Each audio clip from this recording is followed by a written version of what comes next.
Kali ini saya akan menjelaskan indera pencap lidah. Ini bagian pahit, asam, umami, manis, asin. Manusia dapat mendeteksi 5 sensasi rasa utama: manis, asam, asin, pahit, dan umami. Umami adalah rasa gurih dari terutama yang ditemukan di daging dan monasidium, sebagai MSG. Rasa umami memberikan sensasi rasa yang lebih kompleks, sering kali ditemukan dalam makanan berprotein tinggi dan kaldu. Lidah berfungsi sebagai alat perasa dan membantu membolak-balik makanan dalam mulut untuk proses membolak-balik makanan dalam mulut untuk proses pencernaan. Selain itu, lidah juga berperan dalam mengelakkan kata-kata dan membantu proses menelan. Lidah terdiri dari otot-otot yang berpresensel yang dilapisi oleh lupasan selaput lendir. Oke teman-teman, kali ini saya akan menjelaskan alat indera pembawa dari hidung. Ini terdapat tulang hidung, terus lendir, silia saraf pembau, serabut saraf otak, serabut saraf pembau atau olfaktori. Pengertian hidung. Kalian bisa mendeteksi bau karena beberapa partikel kimiawi kecil masuk ke hidung dan larut dalam lembab hidung. Hidung manusia bisa mendeteksi sekitar 2000 jenis bau dan dapat dilatih untuk mendeteksi hingga 10.000 beberapa bau tidak enak yang kalian deteksi erat kaitannya dengan perasaan yang tidak menyenangkan. Oke, bau tertentu akan dideteksi tidak enak oleh sebagian orang lainnya akan mendeteksi bau tersebut adalah hal yang mendeteksi bau biasa bahkan menyenangkan sel saraf yang berfungsi untuk mendeteksi bau sebagai sel olfaktorius terletak di bagian atas rongga hidung. Kali ini saya akan menjelaskan bagian-bagian mata. Inilah bagian-bagian mata: 1. Sklera, 2. Koroid, 3.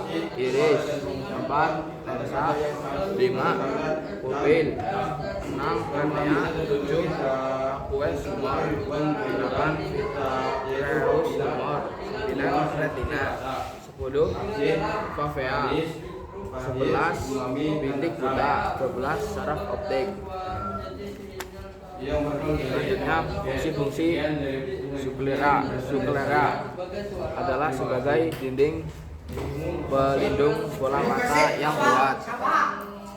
2. Koroid adalah memasak nutrisi dan oksigen ke retina melalui lapisan pembuluh darah yang melimpah. 3.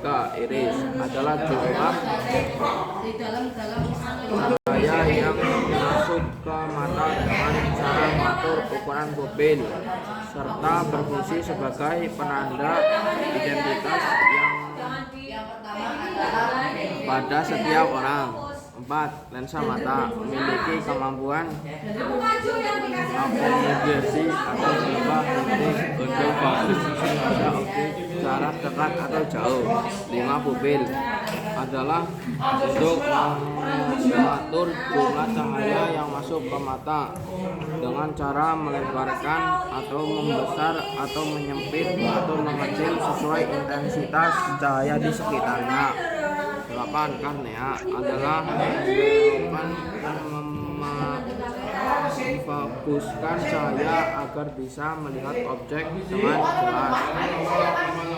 7. Aqueous humor adalah untuk menilai ekspresi dan bagian ke bagian-bagian mata. 8. Vitreous humor adalah menjaga bentuk pola mata agar tetap bulat dan menahan retina agar tetap pada tempatnya. 9. Retina mengubah cahaya yang masuk ke mata menjadi sinyal listrik yang kemudian dikirimkan ke otak melalui saraf optik. 10.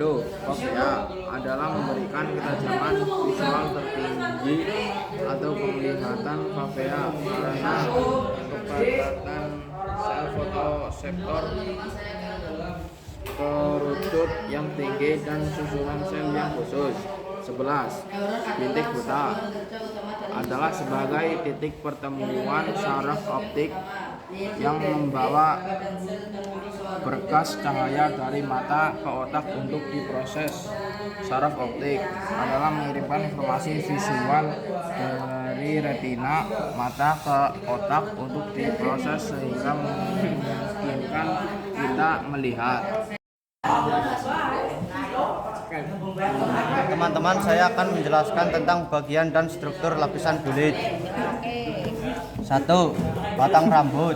2. Penerima sensor. 3. Kelenjar keringat. 4. Serabut saraf sensor.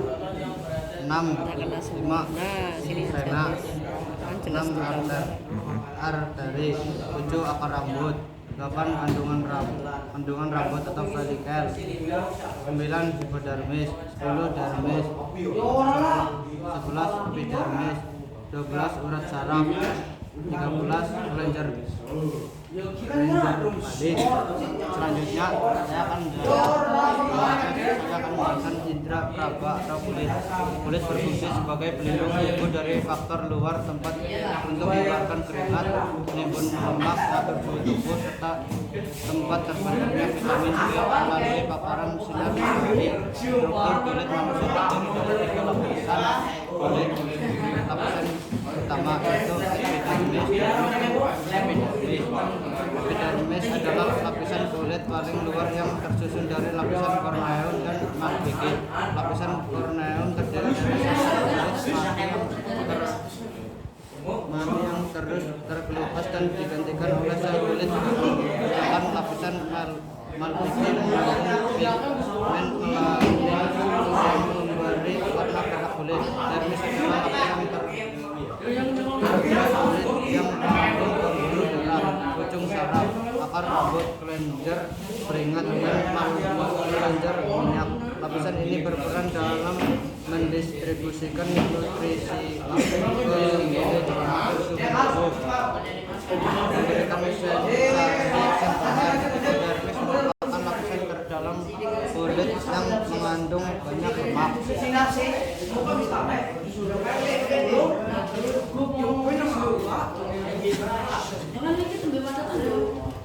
Teman-teman, kali ini saya akan menjelaskan tentang indera pendengar.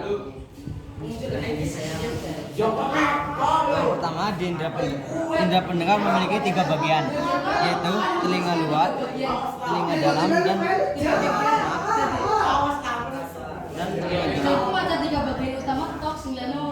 Yang pertama, di bagian telinga luar ada daun telinga, lalu saluran telinga. Yang kedua ada telinga tengah. Di bagian telinga tengah terdapat tulang martil, tulang landasan, dan tulang sanggurdi. Di telinga bagian dalam terdiri dari labirin membran dan labirin tulang. Labirin membran terdiri dari 3 lingkaran yang berfungsi untuk keseimbangan serta papua dan ada 3 bagian di dalam indera pendengar. 1. Bagian luar. Bagian luar telinga berfungsi untuk menerima getaran bunyi dari lingkaran sekitar pada bagian luar. Dari lingkaran sekitar pada bagian ini terdapat 2 struktur penting, yaitu 2 bagian tengah. Telinga bagian tengah adalah saraf kecil yang berisi udara untuk menciptakan bagian gendang telinga. Bagian ini berfungsi untuk meneruskan getaran bunyi yang diterima dari telinga bagian luar ke bagian dalam. Getaran suara dari bagian luar telinga akan menuju benang telinga yang kemudian menggetarkan tiga tulang pendengaran di bagian tengah telinga, yaitu tulang mantil atau maleus, tulang landasan atau ticus, dan tulang gluti atau stapes. Tiga tulang ini berfungsi untuk memperkuat dan mentransmisikan getaran bunyi ke telinga bagian dalam melalui jendela oval yang menghubungkan telinga tengah dengan telinga dalam.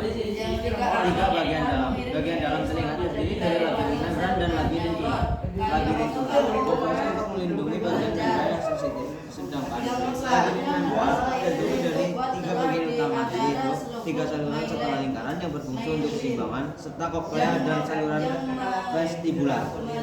Lanjut imunus listrik. Yang selanjutnya